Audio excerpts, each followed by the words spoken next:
ऐसे।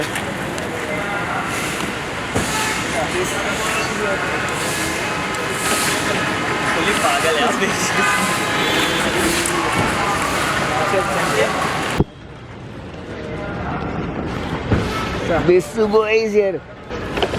बिल्कुल ही पागल है आप। चल चलते। कितना फनी ग्लास जैसा नारियल है यहाँ पे। आज सुबह से बहुत सारा चीज़ मेरे साथ फनी हुआ है यार।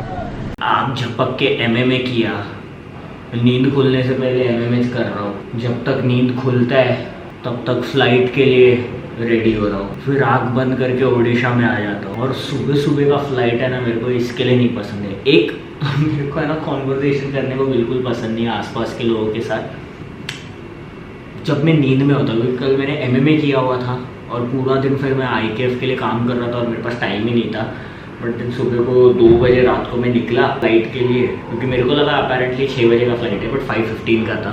ऊपर से मेरे स्पेलिंग में भी ये लोग ने मिस्टेक किया हुआ था फ्लाइट टिकट से। तो मैंने बोला मैं थोड़ा सा जल्दी जाके सॉर्ट कर लेता हूँ, क्योंकि अपने को बाद में लोचा नहीं चाहिए। बट देन मैं गया तो मेरे को अंदर जाने तो दिया, बट जो ग्राउंड स्टाफ थी उसने बोला कि आपका सीट असाइन नहीं है, आपको इमरजेंसी एग्जिट दे दे चलेगा। मैंने बोला भाई इमरजेंसी एग्जिट है तो अच्छा, ये पैर वैर फैला के सो के आऊँगा क्योंकि 2.5 घंटे का फ्लाइट है। तो गया तो देखा तो बीच का सीट मिला मेरे को इमरजेंसी एग्जिट में, और मैं इतना सड़ गया। मैं बोला ये क्या है। फिर देखा तो इधर तो इमरजेंसी एग्जिट में से एक ये खाली था। मैं सीट बेल्ट लगाया नहीं, यूजुअली मैं जाके ना सीट बेल्ट पहले लगा लेता हूँ, फिर उठता ही नहीं हूँ। ऊपर से जाओ नीचे से जाओ, मुंह पे पैर दे के जाओ। मैं अभी उठ नहीं रहा हूँ क्योंकि मैं सोने जा रहा हूँ, ऐसा होता है फ्लाइट में। बट मैं रुका हुआ था कि वो दोनों में से भरता है क्या, बट सब भर गया। और ऊपर से इधर एक आदमी बैठा है जो पी के बैठा हुआ है मेरे, और इधर एक आदमी बैठा है जो एक ये वाले लोग होते मालूम है, ये करके बैठने वाले हर चीज में ये करेंगे, वैसा बैठ रहा। और मैं बीच में हूँ और ये वाला पी के एल्बो ऊपर कर रहा है, कुछ भी ऊपर कर रहा है। मैं बोला छोड़, सब कुछ इग्नोर कर और सो जा। बट फिर वो गाइड करने के लिए आते हैं क्योंकि हम लोग इमरजेंसी एग्जिट में रहते हैं। मैं बीच में, यहाँ पर बेवड़ा, यहाँ पर इधर एक आदमी सो गया, मतलब विलीन। हिमाचल प्रदेश में है वो, ठीक है। मैम आती है, उठाती है एक्सक्यूज मी सर बोल के, वो बुलाती है एक्सक्यूज मी सर करके, तो उठता है ऐसा। हाँ, तो पूछती है कि इंग्लिश हिंदी इंग्लिश में आपको कंफर्टेबल है। वो बोलता है यस। फिर उसने गाइडलाइन बोलना चालू किया कि आप इमरजेंसी एग्जिट के पास बैठे हो तो क्या इमरजेंसी में आप ये दरवाज़ा खोलने के लिए रेडी हो। इंग्लिश में उसने ऐसा पूछा। उसने पहले सर को पूछा, सर। उसने बोला सर सॉरी। और मेरे को इतना हंसी आ रहा है क्योंकि मेरे को सॉरी नहीं सुनाई दे रहा, मेरे को बच्चा सुनाई दे रहा है। कौन सा सब्जेक्ट अच्छा लगता है? कौन सब्जेक्ट अच्छा लगता है? बैगन। अरे सब्जेक्ट विषय इंग्लिश। वो वाला। उसने बोला आपको इंग्लिश कंफर्टेबल है? उसने बोला यस यस। फिर उसने वापस से सेम चीज रिपीट किया। उसने वापस से बोला सर विल यू। उसने वापस क्या किया रहेगा? उसने वापस से सॉरी बोला, और मेरा हंसी छूटे ना से, रुके ना से, कुछ भी ना से। और मेरे को इतना नींद आ रहा है। और फिर मेरे बाजू वाला बोलता है अरे हिंदी में बोलना चाहिए। फिर उसने सब कुछ एक्सप्लेन किया। तुम लोग ने इमरजेंसी एग्जिट देखा रहेगा, उसके ऊपर है ना एक ऐसा होल रहता है, उसके अंदर ऐसा हाथ डालने का और फिर वो खींचने। मेरे बाजू वाले पूरा होल में हाथ डाल के उसने पूरा मुहायना कर लिया, ये कर रहा है वो। मैं बोला कि तू क्यों कर रहा है और क्या कर रहा है, मेरे को पेरिफेरल व्यू से दिख रहा है सब। फिर इधर जो बैठा हुआ था, एयर होस्टेस बोलती है ना कि आप ये द्वार तभी खोलेंगे जब आपको केबिन क्रू या तो पायलट से 3 बार ये सुनने को मिले, इवैक्यूएट इवैक्यूएट इवैक्यूएट। ये लड़के ने रुकाया, बोलता है अच्छा 3 बार बोलेंगे इवैक्यूएट इवैक्यूएट इवैक्यूएट। मैं बोला फक, मैं बहुत मुश्किल से अपना आँख रोक के रखा हूँ ये सुनने के लिए। प्लीज़ तू स्टूपिड क्वेश्चन मत पूछ। इमरजेंसी के टाइम पे ना किसी को कुछ नहीं समझने वाला है कि क्या रहो तू, मतलब क्यों इंटरेस्टेड है, फ्लाइट नहीं डूब रहा है, मतलब किसके लिए प्रिपेयर हो रहा है तू। उसने 2 ही बार इवैक्यूएट बोला, वो एरोस्टेस बेहोश हो गई, इवैक्यूएट इवैक्यूएट बोल के बेहोश हो गई, और तेरे को खोलने का है तो तू नहीं खोलेगा, मतलब पागल है, थोड़ा सा दिमाग यूज करना। इतना मेरे को इरिटेशन हो रहा था, बट फिर मैं फाइनली यहाँ पर आ गया। तो अभी ये सारा सब कुछ अपन छोड़ते, welcome back to the channel obviously on YouTube. और मेरे को बता दो आप सारे कैसे से हो, बढ़िया, बहुत सही, मजे में। मेरे को पता है तुम लोग सारे बहुत ज़्यादा अच्छे होंगे। तो अभी फिलहाल मैं हूँ ओडिशा क्रोधा में, एक ऐसे ही क्लास लेने आया हूँ। एनुअल फंक्शन है मेरे स्टूडेंट के एकेडमी का, तो उसके स्टूडेंट्स के लिए ही मैं वर्कशॉप ऐसा होस्ट करने आया हूँ, एक ऐसा मतलब वर्कशॉप उनको देने आया हूँ। तो अभी मेरे पास 1 घंटा है, तो मैं चाहता हूँ कि मैं बिल्कुल नहीं सोया हूँ, तो मैं 1 घंटे का लाभ उठाऊँ, सो के उठ के तुम लोग को मिलता हूँ नहा वहाँ के। वैसे मेरे को सोना चाहिए था, रेस्ट लेना चाहिए था, बट मैं IKF का काम करता रह गया बहुत सारा, है ना। और अभी फ़िलहाल वर्कशॉप के लिए रेडी हूँ, न्यू हैश पहन के। इससे ज़्यादा खुशी और कुछ नहीं हो सकता, तुम खुद का ब्रांड का टी-शर्ट पहन के क्लास लेने जा रहे हो। हाँ, मैंने ये भी नहीं बताया ना, ये भी कैप मैंने 300 रुपये का एयरपोर्ट से लिया। नींद खुलने के बाद मेरे को एहसास हुआ।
नहीं, आप जैसे बॉडी बिल्डर चाहे होना चाहते अरे आप तो डाइटिंग में रह के आप तो खाते नहीं पीते नहीं कुछ नहीं। अरे ऐसा कुछ नहीं है, मेरे को देख के बारिश नहीं हुआ, आपको देख के बारिश हो गया, बताओ। नहीं नहीं क्या सच में बोला मेरे को, मैं ऊपर था नहीं नहीं सम्राट, हाँ सम्राट को जाएगी भाई आसला कि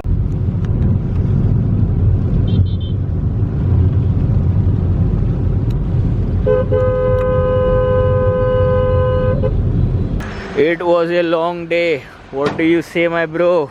Smooth book? Yes sir, I'm too tired.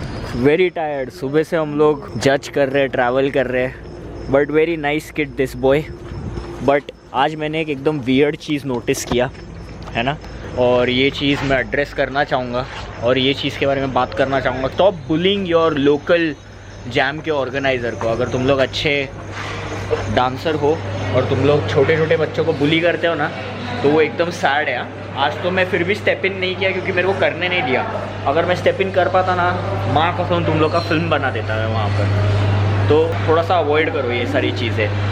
Toxic already बहुत ज़्यादा है सीन, तुम लोग और ज़्यादा टॉक्सिक कर रहे हो इसको। Stop behaving sad.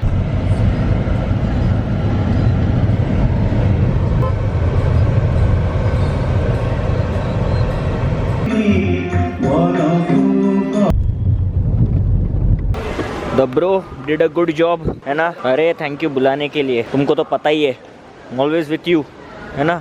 And also for the people I am always with him, so stop bullying him, है ना। Will talk about it when we get back home. But you are a nice kid and I really love you. I will see you at IKF। Thank you so much for everything. ये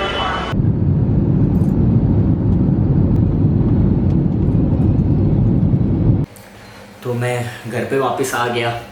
मेरा उड़ीसा का trip बहुत ज़्यादा अच्छा था, है ना। एकदम हम्बल लोग, बहुत प्यारे लोग, और मेरे को मतलब इतना प्यार मिलता है ना हर जगह पर, मैं नहीं बता सकता। एकदम नाइस फीलिंग था। बट एक चीज़ एकदम सैड था, जो मैं बार बार बोल रहा था कि अच्छे अच्छे डांसर्स ऑर्गेनाइज़र को बुली करते हैं। मैंने मतलब इवेंट में एक चीज़ देखा कि इतने अच्छे, इतने टैलेंटेड डांसर्स हैं, मतलब जेन्युइनली इतने टैलेंटेड डांसर्स हैं, बट देन इंसान अच्छे नहीं है, तो फिर मेरे को देख के मतलब एकदम ऐसा सैड फील होता है, क्योंकि राइट नहीं है ये सारी चीज़ें, है ना। लोग अगर एफर्ट ले रहे तो अपने को, मेरे को ऐसा लगता है कि हम लोग टाइम से अभी इतना आगे आ चुके हैं कि हमको थोड़ा सा अप्रिशिएट करना चाहिए और थोड़ा सा कंसिडर करना चाहिए सब चीज़ों को, सब फैक्टर्स को लेके। जैसे मैं जहाँ पर गया था उड़ीसा, भुवनेश्वर में बहुत सारे डांसर है, बट मैं गया था खुर्दा में और वहाँ पर बिल्कुल डांसर्स नहीं है, मतलब गिन के 30 डांसर्स रहेंगे, इतना मतलब छोटा एरिया है वो। और वहीं पर एक जैम होना और वहाँ पर कल्चर स्प्रेड करना itself is a very big thing, है ना। आर्टिस्ट बाहर से बुलाना, उनका हॉस्पिटैलिटी का टेक केयर करना बहुत बहुत डिफ़िकल्ट होता है। और उस पर ऐसा था कि मतलब जो ऑर्गेनाइज़र था उसने मेंशन किया हुआ था कि अगर 25 एंट्रीज़ आते हैं तो वो एक certain amount of cash price देगा, बट अगर उससे कम आते हैं तो वो कैश प्राइस को ड्रॉप कर देगा। और ये मेंशन किया हुआ था। वो देखकर फिर डांसर्स आए, वो लोग ने पार्टिसिपेट किया, और जब जो विनर था वो इतना बुली करके बात कर रहा था, क्योंकि मैंने दूर दूर से देखा, मैं जाने वाला था बट ये लोग ने मेरे को जाने नहीं दिया। उसको एकदम गैस लाइट कर रहे ये बोल के कि तू क्या आर्टिस्ट बनेगा, तू बिल्कुल प्रोफेशनल नहीं है, ये नहीं है, वो नहीं है। ठीक है, वो प्रोफेशनल है, बट क्या तू अनपढ़ है? तूने पढ़ के नहीं आया? आई मीन अगर लोग इतना इनिशिएटिव ले रहे अपने जगह पर सीन ग्रो करने के लिए तो थोड़ा सा कंसिडरेट होना चाहिए, क्योंकि तुम अच्छे डांसर हो यार। तुमको देख के अगर तुम वहाँ का, मैंने देखा लोग कैसे देख रहे थे तुमको, एकदम इंस्पायर हो रहे थे, मोटिवेट हो रहे थे, बट उसका डार्क साइड ये है, अगर तुम थोड़ा भी कंसिडरेट नहीं रहोगे तो फिर सीन कभी बनेगा ही नहीं। मतलब आई अंडरस्टैंड कि कैश प्राइस इंपॉर्टेंट है, बहुत लोगों का घर चलता होगा, बट ऐसा तो नहीं है कि वो नहीं दे रहे। उसने थोड़ा सा अमाउंट कम कर दिया अपने हिसाब से, क्योंकि हर किसी को अपना घर देखना है। तुमको भी तो नहीं चाहिए रहेगा ना कि कोई ऑर्गेनाइजर अपने घर बेच के तुमको कैश प्राइस कंप्लीट कर दे। बहुत छोटा सा डिफरेंस था यार।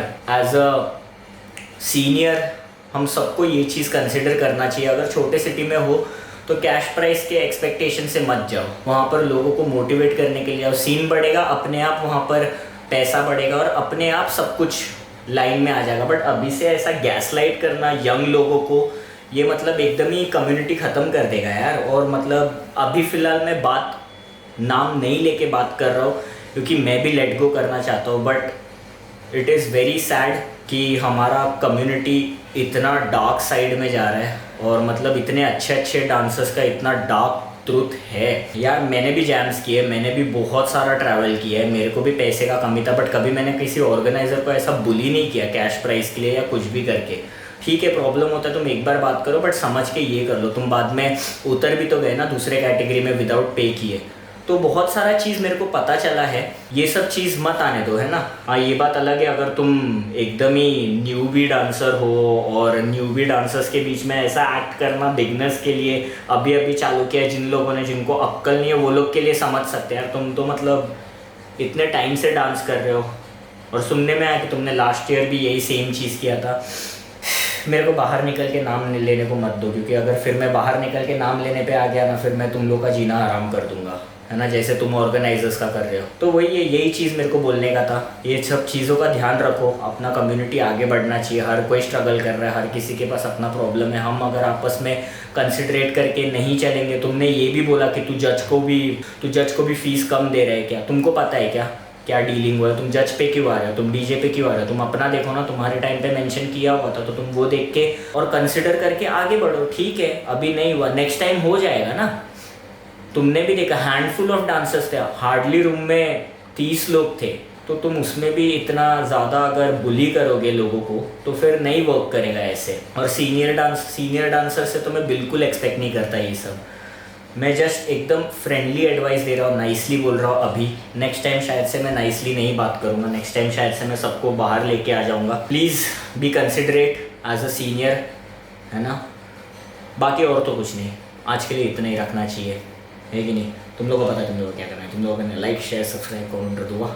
बाकी अपन तुमको मिलते हैं बहुत जल्द नेक्स्ट व्लॉग में। Right, take care, bye, peace. Also मैं ये व्लॉग टीचर्स डे पे बना रहा हूँ। मेरे को बहुत सारे लोगों ने हैप्पी टीचर्स डे विश किया, बट मैं आज तुम लोगों को हैप्पी टीचर्स डे विश करना चाहता हूँ, क्योंकि thank you for teaching me how to be kind to a stranger, क्योंकि मैं कंप्लीट स्ट्रेंजर हूँ तुम लोग के लिए, but you guys are so kind, you guys are so supportive, है ना। काइंडनेस से हर किसी को हेल्प मिलता है और मैं वही चीज़ प्रीच करता हूँ और मैं वही चीज़ करने का ट्राई करता हूँ। तो thank you so much everybody, जो भी व्यूअर्स है, जो भी लोग हार्ड वर्किंग लोगों को सपोर्ट करते हो, देखते हो, उनको अपलिफ्ट करते हो।